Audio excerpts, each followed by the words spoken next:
Good afternoon. Welcome to Deepblocks Weekly Webinar. My name is Michael Cavone. I am your Chief Revenue Officer of Deepblocks. And thank you for joining us as we will explore Nashville, Tennessee, and look at a land listing that is for sale. And today we're going to explore that land listing, go through some details of that listing, and then develop a financial or what if scenario and go through the financial analysis of that development play on this particular listing and kind of show you how we can focus in on a particular property, not necessarily search for properties, but this time we're going to enter in a specific address and go through different scenarios and evaluate the most optimal development play on this listing. But before we get started, I'm just going to give a few more minutes to let some more people jump in and join us. Yeah, I do appreciate you taking the time to come on board with Deepblocks. And as we wait for a few more minutes to let some more people jump in, just going to go through some key areas of our website. Please feel free to use the chat section to send any questions you have throughout the webinar. Feel free also to reach out to me at michael@deepblocks.com if you have some additional questions after the webinar is over. Again, if you ever want to do a one-on-one demo or go through something in more detail, again, feel free to reach out to me at michael@deepblocks.com. I will post my email address on the chat.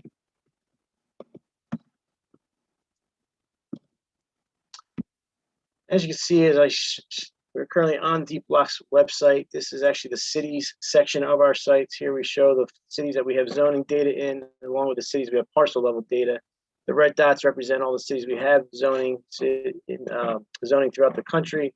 The blue dots represent all the cities we have parcel level data. Right now, again, we're 43 cities. We're looking to add another 57 cities in the next couple of weeks as we continue to expand and scale out here at Deepblocks. Our goal is to try to reach up to 700-800 cities throughout the country with zoning data by the end of the year.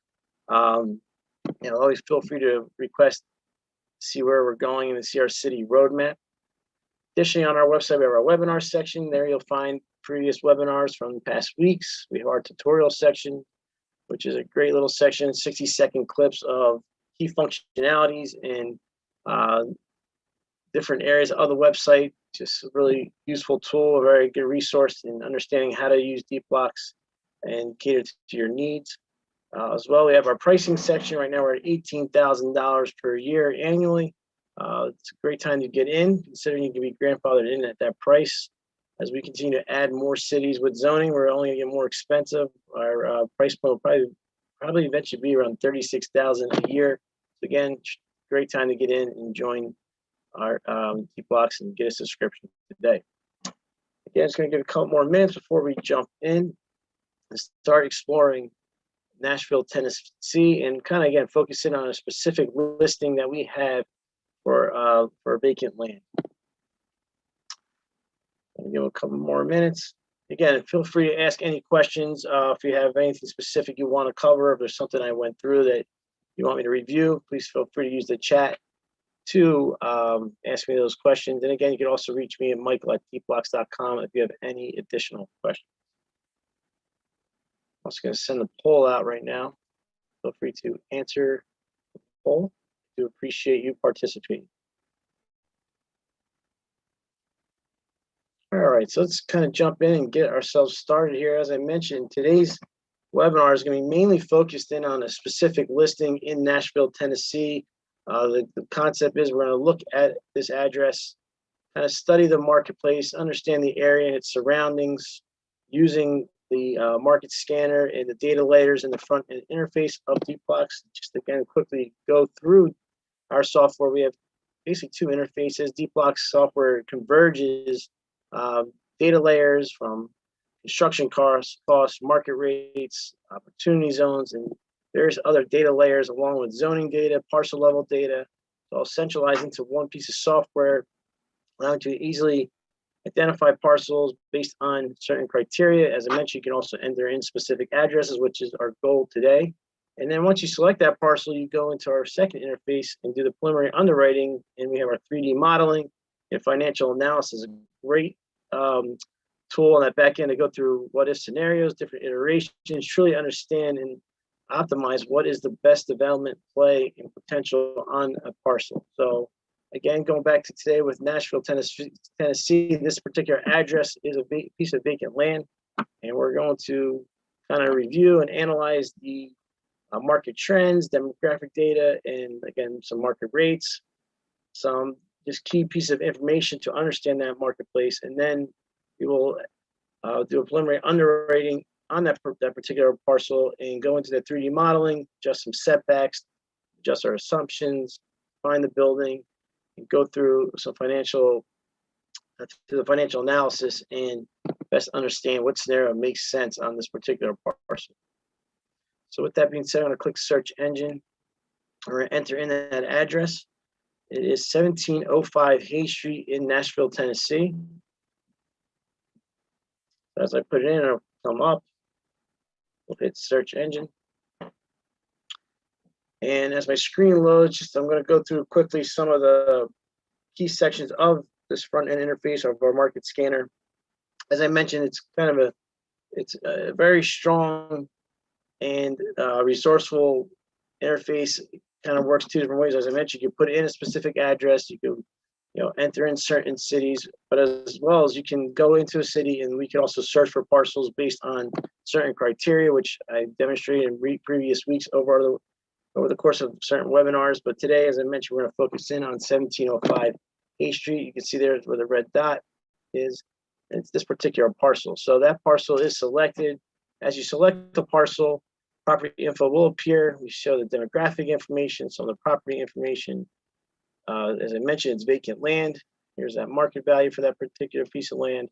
We go through the zoning limits. So again, we here at Deepblocks bring you some of the most important zoning information and guidelines to help you advance and again, best go through your scenarios for most optimal development play on this parcel. We show unit density, parking by use, general uses allowed, and then we kind of break down the specific uses for this parcel. And lastly, we show the setbacks for this particular parcel. So as I mentioned, I'm going to go through some of the key sections. Here we have our tool set. We can always turn on our satellite layer if you prefer to look at this and from like a Google Earth type view. We have our select parcel tool. We have our assemblage tool if we want to select multiple parcels, but again, today we're focusing in on this one parcel. We also have our draw parcel tool, which serves various purposes from drawing a parcel pretty much anywhere in the world. If it's in the United States, we still will present the various pieces of market data. So you could actually draw a parcel in cities that we do not have zoning and still utilize our software, use those map layers as well as do the 3D modeling and massing and kind of go through the financial scenarios and understand the best return on cost. You can also use the draw parcel tool to draw smaller parcels within a larger parcel if you want to kind of evaluate maybe a townhome play or a single family home community or a set of buildings on a particular property. Over here is our map layer. So anything that's in our map layers, you can go to the market scanner and identify the map layers through the map legend. The map legend will show you how that data is sourced as well as how that data is represented on this interface. So there's just, and we go through just different types of layers. We have our general tab, which shows existing buildings, opportunity zones.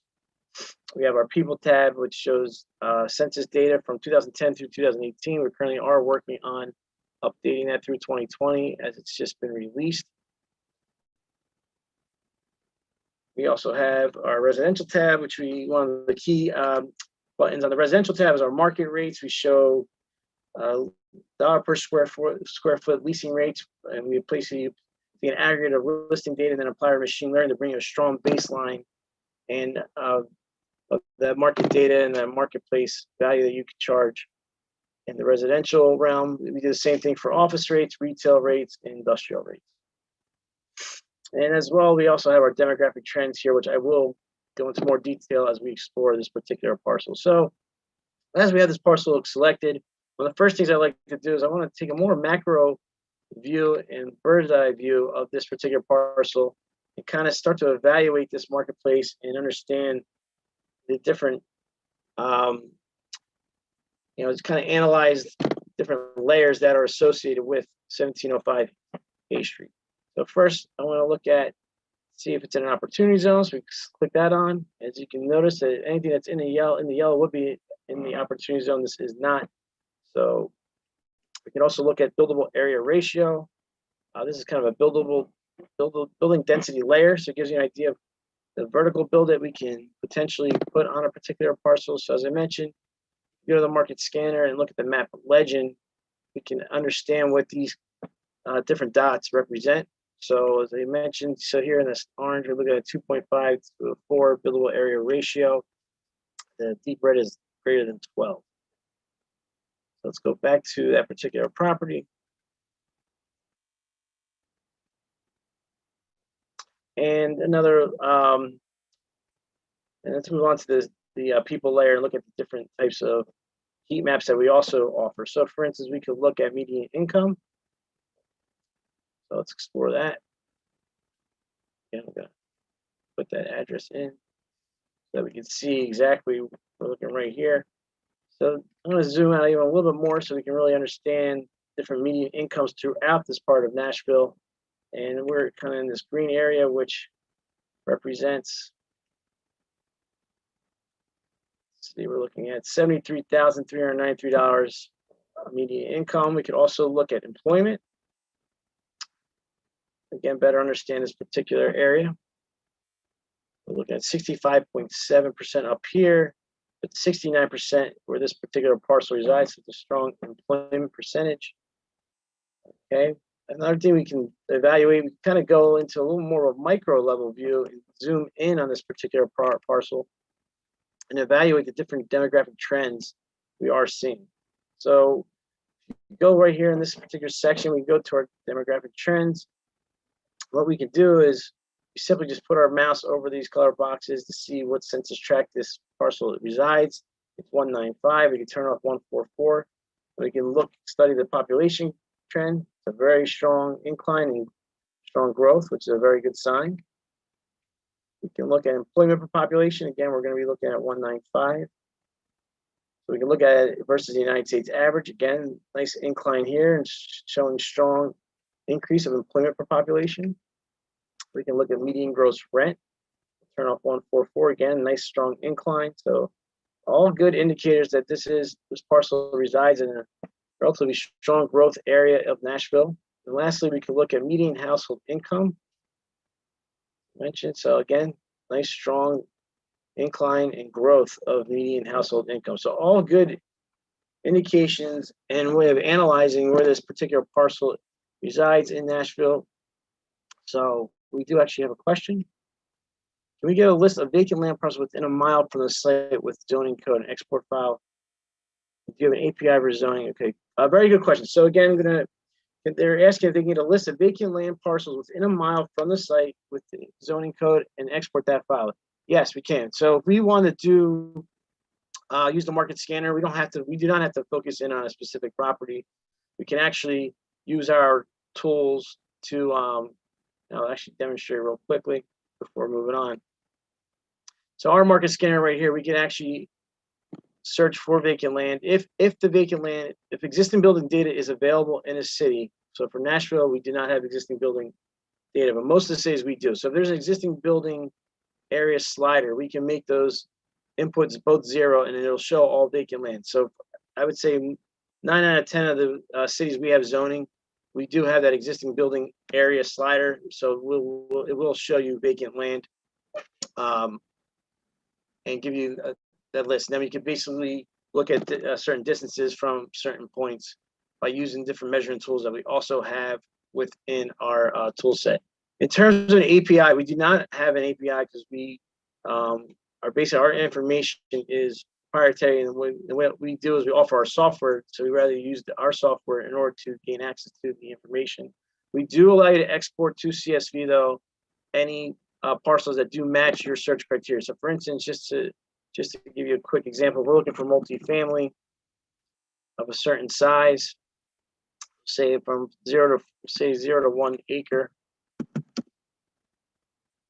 And you'll notice that there's 263 parcels matching. We can export to CSV all the parcels that are matching. You'll get the zoning code for those parcels. along with about 14 additional columns of information tied to those parcels. So I hope that answers your question and better understand how that market scanner works. But now I'm gonna go back to our specific. I'm gonna go back to our specific example on that listing that we are showing today at 1705 Hayes Street in Nashville. And we're gonna continue on. And the next step is, after we kind of have that parcel, and reviewing all the different map layers and look at the demographic trends, our next step is to go into preliminary underwriting. But before we even do that, we can look at the street view and this is a Google Street View of this particular parcel and kind of get an idea and a snapshot of what exists on this particular land. So we'll see right here, it is a vacant lot. So with that being said, we now will go into preliminary underwriting. And here's where we're going to basically select our use type. So we're going to do multifamily and retail. That's the first development plan I'm going to evaluate based on my criteria and what I'm trying to analyze. We'll hit continue. Currently now the software is calculating and creating this 3D model. And then we're going to go into the Explorer interface and now understand and this is where we can do our what if scenario. So again, quickly, as I go into detail about this interface, you'll notice our tool section, very similar tool set as the previous interface. We have our satellite layer. However, here you can share a project with other users who have licenses with Deepblocks.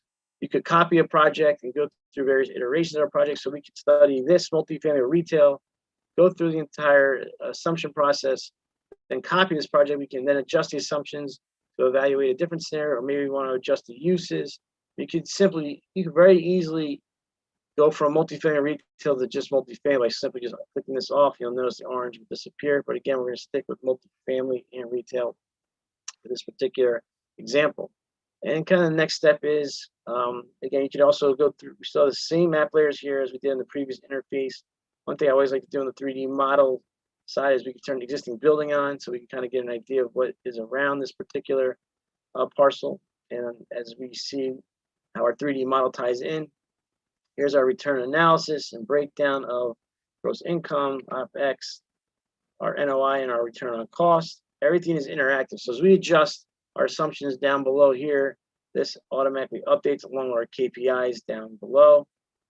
We also have our detailed assumptions and breakdown based on property, building areas, our economics, and project costs. So again, this automatically updates as we change and update our setbacks, define the building, and and adjust our assumptions, which we will go through in a few moments. And then finally, we have our export report. This we can export a 4-page PDF file that is a very helpful report, very useful to share with colleagues and kind of show, again, different scenarios and potential uses of a particular parcel.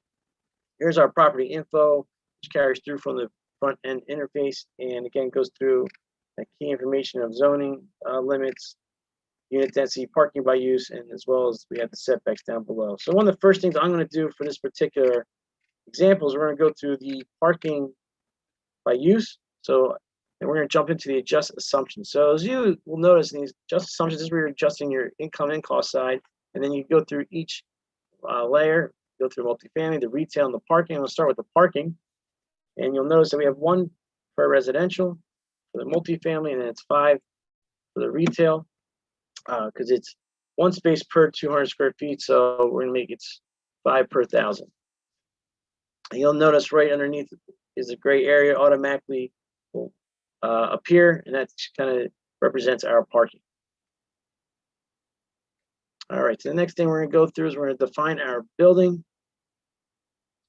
Let's see, we're going to enter our assumptions. One of the things we want to do too is we want to maximize our FAR, make sure we gain the most potential out of this particular space based on the zoning. So we're going to adjust the retail a bit, and let's see. Right now, our FAR is at 6.64. Needs to come down a little bit. I'm going to play with this net leasable slider. We're actually bringing it back down to 4951. So we're going to sit there at 4951. We're then going to adjust. Let's see, we're going to enter our setbacks in. So again, what the point of that is just to show you, if you adjust these gross billables on the multifamily side and the retail side, you can play with the slider. You'll see the FAR will update automatically. So if you need to get within a certain range, again, we can simply move that slider back and forth, and you'll see the KPIs automatically update. But as I mentioned, we're going to leave it at 4951.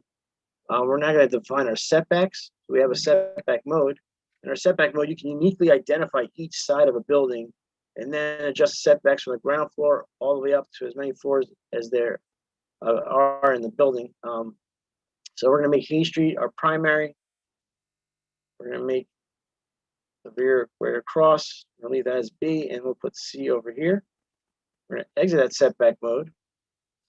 And my goal here is, what I'm going to try to do is I want to have the multifamily kind of portion of this development play set back and appear right on top of the garage. So I'm going to leave the garage and retail at 100% lot coverage, but I want any multifamily space that's above third floor and up to be in a setback mode. So I'm going to go to floor number 3, and we're going to adjust this to 65 points. Let's see, we're going to keep going. I believe I'm going to go to about 65.6. You'll notice the way what I did is I did it from the third floor up. So now the garage and retail, again, is at 100% lot coverage. However, all the floors that are tied to the multifamily are now set back, and we give a little bit of a unique design. And again, you can manipulate this however you feel it fits your needs the most and suits what you're trying to accomplish. So the next thing, after we kind of adjust the setbacks and look at our lot coverage and our building height, we can go into the assumptions and kind of start adjusting the cost side and the income side to see how we can get this ROC at the highest or most optimal output. So one of the first things I'm going to do is I'm going to change the purchase price. We're going to just demonstrate by changing the purchase price and obviously increasing it, it's going to affect our ROC in a negative way. But however, we can adjust our soft costs and make this 12%. Our contingency is going to be 4%. And you'll notice the ROC will start increasing. For the hard costs, we are bringing some market values based on each market that we are in. However, you can make these are adjustable. So 228 makes sense for the multifamily. However, I think for retail, we can get it down to 150. And again, you'll notice ROC continues to increase. We're going to go onto the property use side now. Look at the multifamily assumptions. We have 77 units. I'm going to adjust the gross billable to 800 square feet. And we're going to look at the amenities. We're going to make this 3,000 square feet. And you'll notice as we adjust these different numbers, our ROC slowly is climbing up to 6.32%. So again, there's different ways of manipulating the scenario and trying to do everything we can to get that ROC that is within reason, within the zoning guidelines, but as well brings us the highest return on cost. Remember, it is a 1-year back of the envelope return on cost. So I'm pretty happy with these particular numbers for this scenario. So one of the next steps after going through the assumptions is to, again, go back to that return analysis, and we can export PDF a report tied to this this scenario. So we can enter who it's from, who it's going to. We can write our own little brief summary. We can choose a cover image for this particular property, upload our logo, and change the color palette based on our company colors. I'm going to show you a stock report. But the reason this is so useful, as I mentioned earlier, is that we can now copy this project, go through another iteration of a potential play on 1705 Hayes, and see if we can maybe improve that ROC with a different scenario. So here's our first scenario. As I mentioned, it's a 4-page PDF report. You could upload your own image to replace this. Your logo would go here. You're writing summary to replace the data that you're seeing right here in the summary. We have our stacking, our zoning summary and our stacking plan on page 2. Key demographic trends that we were looking at on that front end interface to show all the positive trends going on and historical trends going on within this part of Nashville. And lastly, we have that financial analysis at 1 year, back of the envelope, return on cost. So again, a very helpful report. But that's just one scenario. So what our users like to do next is maybe copy this project, and we'll say, well, this is going to be version 2. Quickly rename it, hit duplicate project. Now we can kind of go through a different iteration of this particular development play and see if we can maybe get that ROC a little bit higher. So for instance, we can maybe go to, maybe add a little office, if that makes sense. So that you'll start to see the ROC jump up. And we can start adjusting the assumptions of the, we can actually change the setbacks. So I can go here on the 3rd floor, we can bring this back down, make that office cover a little bit more area. Then go to the 4th floor and we can increase this back up so that that multifamily kind of increases a bit. So again, you can kind of do what you want, manipulate the floors, the different setbacks, and get a different look and feel for the building. We can now go into the assumptions. And again, just like before, we can start to adjust each and every use that we currently have selected. So I can go to office. Maybe I want to do a little bit less office space, more like say 12,000 square feet. And we can start again adjusting as we see fit to just go through different scenarios. And again, I'm just trying to demonstrate how you can quickly, select a parcel and go through different what if scenarios in a matter of minutes and manipulate the model and 3D model to kind of fit what you see makes the most sense. Go through the different assumptions and again try to optimize that ROC. So yeah, this is just another way, another iteration. And again, you can now export this report, and now you have 2 different reports showing multifamily with retail and a multifamily with retail and office. And now you can compare notes and say, all right, maybe this makes more sense versus the just multifamily with retail. So it just goes to show how flexible Deepblocks software is. We give you the ability to really, again, update the information and enter in values that you see that make more sense for your particular project. But we do pre-populate the data with current market rates. So we give you a strong baseline of data to work with and get your process started. And just again, we're seeing such a vast improvement in streamlining the process software. Just our users are seeing about 90% reduction in time of going from, through these certain stages of that pre-construction phase and development. And they're just saving some, not only time, manpower, reducing their costs, and overall we're minimizing the risk. And that's the biggest key here, is to minimize that risk and try to truly calculate to the best of our ability where we should put our money, where should we invest, and where should we proceed with our resources. And if we can do that at the speed of the market using our software, which is the case, you're going to save yourself tremendous amount of headaches, and honestly, it's a less painstaking process. So with Deepblocks, you truly can go through this evaluation scenario and analysis at not only a fast rate, but it's very efficient and very effective, and the results are there. So, if anyone has any other questions, please feel free to ask over chat, or again, always feel free to reach out to me at michael@deepblocks.com. One thing I always recommend too, if there's any particular cities you want to go over in the webinars, or a particular topic, or as again, earlier asked a very good question regarding how to use the market scanner for searching vacant land. There's the software from the market scanner on the front end interface to the back end with the Explorer and doing the 3D modeling is very robust. There's a tremendous amount of capabilities with this software, and we can demonstrate so many different areas, especially to those that apply to your industry and your line of business. So please feel free to recommend cities that you might want to explore or certain functionalities you might want to explore. And again, if you want to go into more detail, please feel free to reach out to me, michael@deepblocks.com, and we can set up a one-on-one conversation and demo. I do appreciate you guys taking the time to join us this afternoon and join us each and every week. And I hope everyone has a great afternoon, and please take care. Talk to you soon.